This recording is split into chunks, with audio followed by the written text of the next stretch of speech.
मेरे प्रिय विद्यार्थियों, कैसे हो? उम्मीद है तुम लोग बढ़िया होंगे। घर पे रहिए, सुरक्षित रहिए और समय समय से पढ़ाई कीजिए। आज हम लोग बाबू पढ़ने जा रहे हैं types of complexes based on ligand. Ligand के आधार पर जटिल यौगिक के प्रकार। तो ध्यान दीजिए बाबू, लिगेंड के आधार पर जटिल यौगिक को दो वर्गों में बांटा गया है। एक है बाबू होमोलैप्टिक कॉम्प्लेक्स, होमोलैप्टिक कॉम्प्लेक्स, और दूसरा होता है बाबू हेट्रोलैप्टिक कॉम्प्लेक्स। एक होता है होमोलैप्टिक कॉम्प्लेक्स और दूसरा होता है हेट्रोलैप्टिक कॉम्प्लेक्स। अब इसका हिंदी बाबू नहीं होता, हिंदी वही होता है, होमोलैप्टिक क्या होता है और इसका भी हिंदी हेट्रोलैप्टिक क्या होता है। तो आप इंग्लिश लिखे या हिंदी लिखे एक ही बात होता है। अब ये होता क्या है तो ध्यान दीजिए बाबू, होमोलैप्टिक कॉम्प्लेक्स का होता है तो ध्यान दीजिए, यह एक ऐसा कॉम्प्लेक्स होता है जो एक ही प्रकार के लिगेंड से क्या होता है, जुड़ा होता है।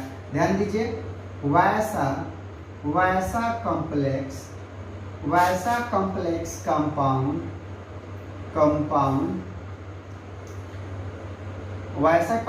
कंपाउंड जिसमें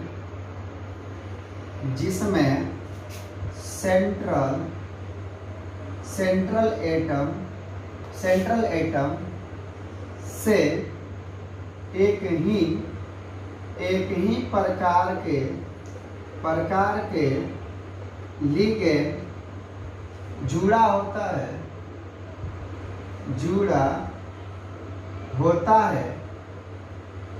उसे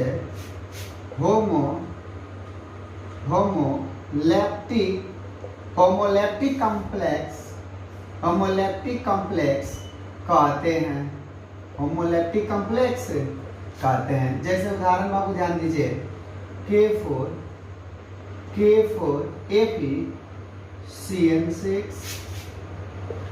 NiCO4। अब ध्यान दीजिए बाबू, यह एक ऐसा कॉम्प्लेक्स है जिसमें एक ही प्रकार के लिगेंड है। देखिए यहाँ पे सेंट्रल मेटल कौन है, सेंट्रल एटम कौन है बाबू, तो Fe है। क्यों? क्योंकि देखिए सेंट्रल मेटल कभी भी जटिल यौगिक में धातु होता है और दूसरी बात जिसकी संख्या कम होता है वो सेंट्रल मेटल होता है। तो देखिए यहाँ पे फास्फोरस क्या है बाबू, धातु तो है लेकिन इसकी संख्या 4 है। Cn नॉन मेटल है, तो ये क्या है बाबू, इसमें नॉन मेटल है तो इसमें सेंट्रल एटम होगा नहीं। यहाँ पे कौन है बाबू, एक ही मेटल है और इसकी संख्या 1 है, तो ये आपका सेंट्रल एटम होगा। ये आपका हो गया बाबू Ca, सेंट्रल एटम यही है बाबू। ठीक है, इसमें कौन होगा तो निकेल होगा, इसकी संख्या भी कम है और धातु भी है, तो इसमें सेंट्रल एटम केंद्रीय परमाणु, हिंदी होगा केंद्रीय परमाणु, कौन है बाबू, निकेल है। अब देखिए ये जो केंद्रीय परमाणु इससे क्या जुड़ा है, Cn जुड़ा है ना बाबू, Cn जुड़ा और इसकी संख्या 6 है बाबू। तो केवल Cn नहीं जुड़ा हो, इससे और कोई नहीं जुड़ा है। मतलब यहाँ पे ऐसे रहता बाबू, Fe, यहाँ पे Cn4 और साथ में कुछ और दे देता क्लोरीन। तो देखिए इसमें क्या होगा, जो Cn भी जुड़ा एक केंद्रीय परमाणु से और क्लोरीन भी जुड़ा, तो ये दो डिफर लिगेंड हो गया। इसको लिगेंड कहा जाता है, जो केंद्रीय परमाणु से जुड़ा रहता है उसे लिगेंड कहते हैं। तो ये लिगेंड है, आगे हम लोग विषय चर्चा करेंगे। तो देखिए Fe से Cn जुड़ा है बस सिर्फ, और कोई चीज नहीं जुड़ा है, तो एक ही प्रकार के लिगेंड है। अब यहाँ पे देखिए निकल से भी केवल Ca4 को जुड़ा और कोई नहीं जुड़ा है। यहाँ पे ना ही NO2 जुड़ा है और ना ही NO जुड़ा है और ना ही क्लोरीन ब्रोमीन जुड़ा है। केवल बाबू क्या जुड़ा है, CO जुड़ा है, 4 जुड़ा है। तो ये आपका क्या हो गया बाबू, होमोलैप्टिक कॉम्प्लेक्स। होमोलैप्टिक का परिभाषा ही होता है वैसा कॉम्प्लेक्स कंपाउंड जिसमें सेंट्रल एटम से एक ही प्रकार के लिगेंड जुड़ा होता है, उसे होमोलैप्टिक कॉम्प्लेक्स कहते हैं। जैसे यहाँ पे देखिए बाबू, ये आपका केंद्रीय परमाणु है, इससे Cn केवल जुड़ा और कोई लिगेंड नहीं जुड़ा है, तो ये आपका क्या हो गया, होमोलैप्टिक हो गया।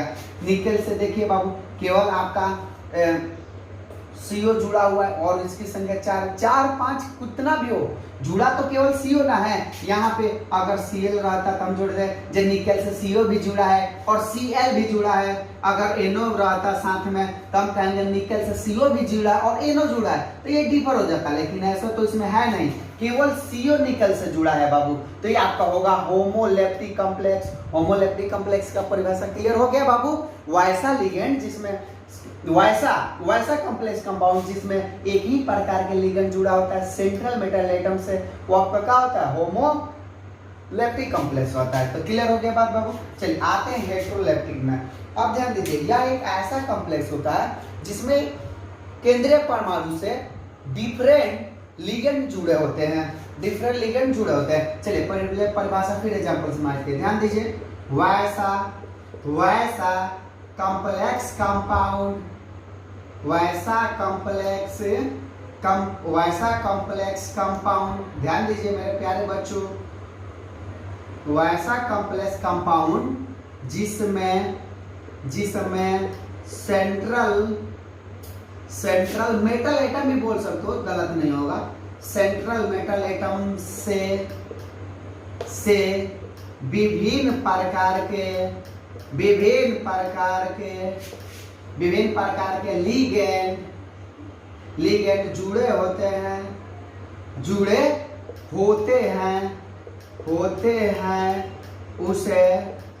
उसे हेटेरोलैप्टिक कॉम्प्लेक्स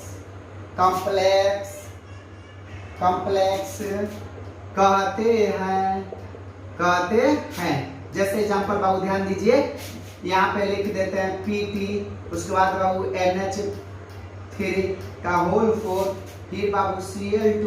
अब देखिए बाबू, यहाँ पे सेंट्रल मेटल कौन है बाबू, तो PT है, ऑफकोर्स ये धातु और इसकी संख्या कम है। देखिए सेंट्रल एटम जिसको हिंदी में केंद्रीय परमाणु कहते हैं, कैसे पहचाना जाएगा, तो जिसकी संख्या कम हो और वो धातु है, आपका क्या होगा, सेंट्रल मेटल होगा। केवल कॉम्प्लेक्स कंपाउंड में पहचानने का तरीका है। तो देखिए यहाँ पे धातु PT है और इसकी संख्या कम है, क्या होगा, सेंट्रल मेटल एटम हुआ ना बाबू। अब देखिए ये सेंट्रल एटम से NH3 भी जुड़ा है और ये क्लोरीन भी जुड़ा। देखिए दो भिन्न लिगेंड आ गया बाबू, दो भिन्न लिगेंड PT से जुड़ा है, अतः ये क्या हुआ, हेटेरोलैप्टिक कॉम्प्लेक्स हो गया। और भी उदाहरण दिखाते बाबू, मेरे ध्यान दीजिए, K4 या यहाँ पे आ गया K2Fe और उसके बाद बाबू NO2 दे दिया।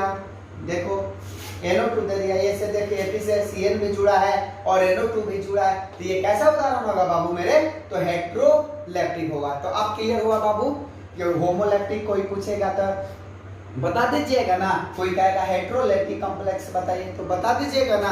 चलिए तो इसको नोट कर लीजिए बाबू, नोट कर लीजिए।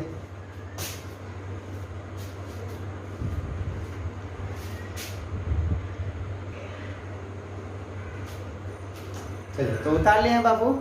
तो उम्मीद है होमोलैप्टिक कॉम्प्लेक्स और हेटेरोलैप्टिक कॉम्प्लेक्स क्या समझ में आ गया होगा। तो इसको अब मिटा देते हैं बाबू।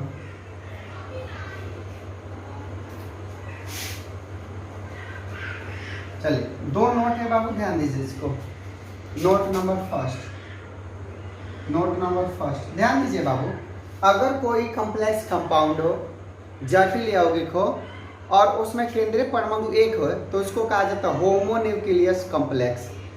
यदि कोई जटिल यौगिक हो उसमें एक से ज्यादा केंद्रीय परमाणु हो तो उसे कहा जाता है हेटेरोन्यूक्लियस कॉम्प्लेक्स। तो नोट नंबर फर्स्ट ध्यान दीजिए बाबू, वैसा कॉम्प्लेक्स कंपाउंड या इसी को कॉम्प्लेक्सेस ही लिख दीजिए, एक ही बात होता है। वैसा कॉम्प्लेक्सेस जिसमें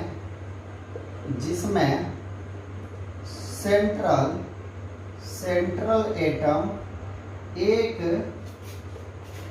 एक होता है, वैसा कॉम्प्लेक्स है जिसमें सेंट्रल एटम एक होता है, उसे होमोन्यूक्लियस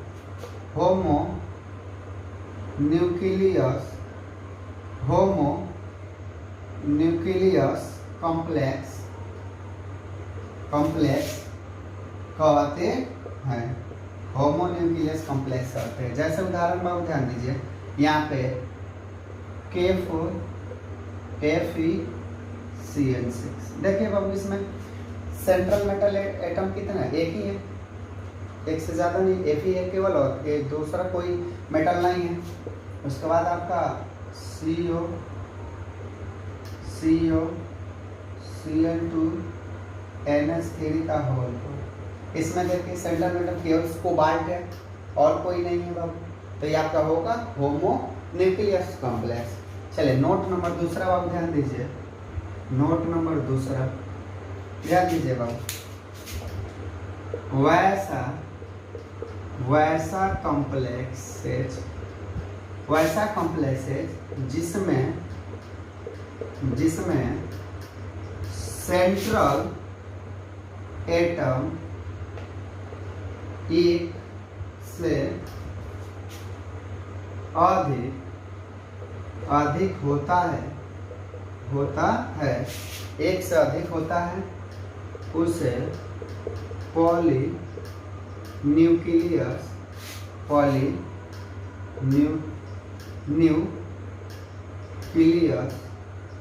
कॉम्प्लेक्स कहते हैं। जैसे उदाहरण बाबू ध्यान दीजिए,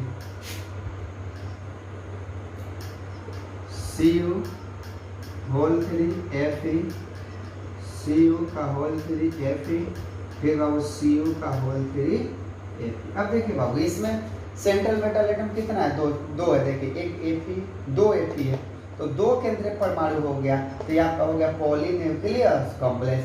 अगर कोई जटिल यौगिक आपको दिखाई दे रहा है उसमें केंद्रीय परमाणु एक है तो आपका होगा होमोन्यूक्लियस कॉम्प्लेक्स। अगर एक से ज्यादा है तो हो जाता है बाबू पॉलीन्यूक्लियस कॉम्प्लेक्स। तो ये दो नोटे था, आप नोट कर लीजिए बाबू, इसको उतार लीजिए, वीडियो को पॉज करके उसको उतार लीजिए, उतार लिए बाबू।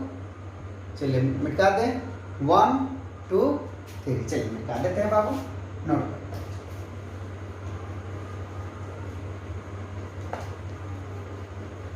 अब देखिए बाबू इस पे सवाल पूछे जाते हैं आपके बोर्ड एग्जामों में, तो उस पे सवाल हम बता देते हैं।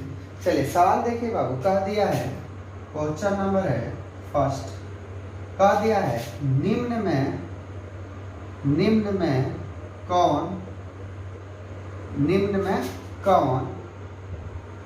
कौन होमो, या इसी को दे देगा हेक्ट्रो भी लिख देगा, हेक्ट्रो न्यूक्लियस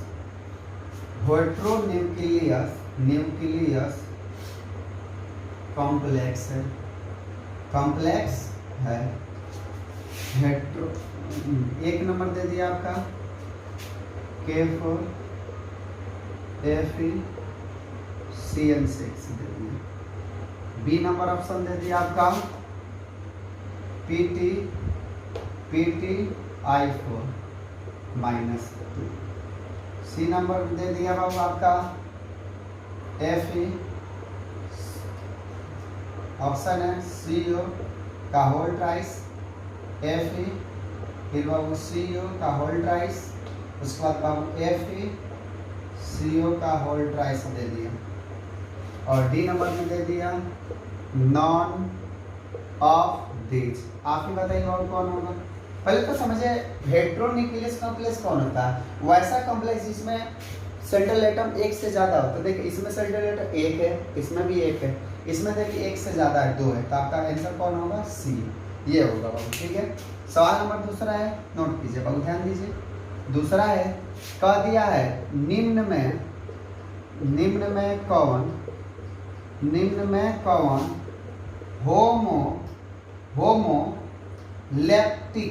होमोलैक्टिक कॉम्प्लेक्स है। ऑप्शन है एक नंबर, ध्यान दीजिए बाबू, कह दिया है यहाँ पे, ध्यान दीजिए PT है, PtCl2NH2 ये दे दिया, NH3 का होल 4 दे दिया।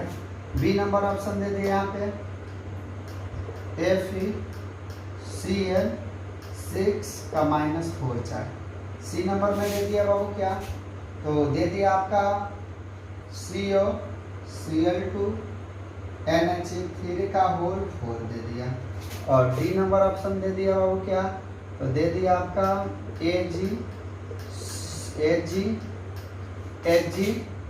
उसके बाद दे दिया बाबू Cl, उसके बाद Cl दे दिया और -1 दे दिया। बोलिए कौन होगा, कह दिया है निम्न में कौन हो होमोलैक्टिक कॉम्प्लेक्स है, तो कौन होगा बाबू। देखिए होमोलैक्टिक कौन होता है, जिसमें लिगेंड की संख्या सेम हो। तो देखिए इसमें सेंट्रल एटम ये है और इससे जो तत्व जुड़े रहते हैं, जो यौगिक या आयन से जुड़े होते हैं, वो लिगेंड कहते हैं। तो देखिए Pt से Cl2 भी जुड़ा है और NH3 भी जुड़ा है ना। अगर Pt से सेम जुड़ा रहता, केवल क्लोरीन जुड़ा रहता तो होमोलैप्टिक होगा। इसमें से देखिए बाबू क्लोरीन भी जुड़ा और NH3 भी जुड़ा, तो ये होमोलैप्टिक नहीं होगा। इसमें आते Ap से देखिए Cn जुड़ा है, केवल Cn ही और कोई नहीं है, तो आपका आंसर बी होगा। क्योंकि इससे देखिए क्लोरीन NH3, इससे देखिए Cn भी जुड़ा और Cl भी जुड़ा है, लेकिन इससे केवल Cn ही जुड़ा है, तो इसलिए होमोलैप्टिक कॉम्प्लेक्स होगा। होमोलैप्टिक का मतलब है जो समान लिगेंड से जुड़ा हो, भले उसकी संख्या कितना भी उससे मतलब नहीं है, चार्ज कितना उससे मतलब नहीं है। अब देखिए इससे 6 जुड़ा तो उससे हमको मतलब नहीं, केवल साइनाइड ना जुड़ा है बाबू, वो भी उसकी संख्या 6 है, तो ये आपका ये ऑप्शन हो गया होमोलैप्टिक का। बड़ा सवाल में इसको कैसे पूछ सकते हो, उसका सवाल हम दे देते हैं, आप बना लीजिएगा बाबू। सवाल है कह दिया है एक होमोलैप्टिक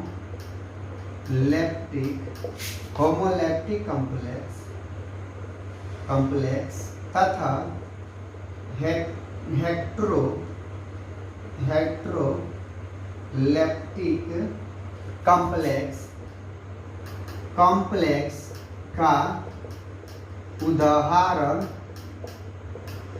दीजिए। कह दिया सवाल बाबू, एक होमोलैप्टिक कॉम्प्लेक्स तथा हेट्रोलैप्टिक कॉम्प्लेक्स का उदाहरण दीजिए। तो आप दे दीजिएगा बाबू। चलिए तो इतना नोट कर लीजिए। उम्मीद है बाबू आपको आज की पढ़ाई समझ में आया होगा। तो जब पढ़ाई समझ में आए तो बाबू लाइक कमेंट शेयर करना है। दूसरी बात, चैनल को सब्सक्राइब कीजिए ताकि न्यू वीडियो आप तक पहुंच जाए बाबू। रहने देते हैं, मिलेंगे नेक्स्ट वीडियो में, तब तक के लिए जय हिंद जय भारत।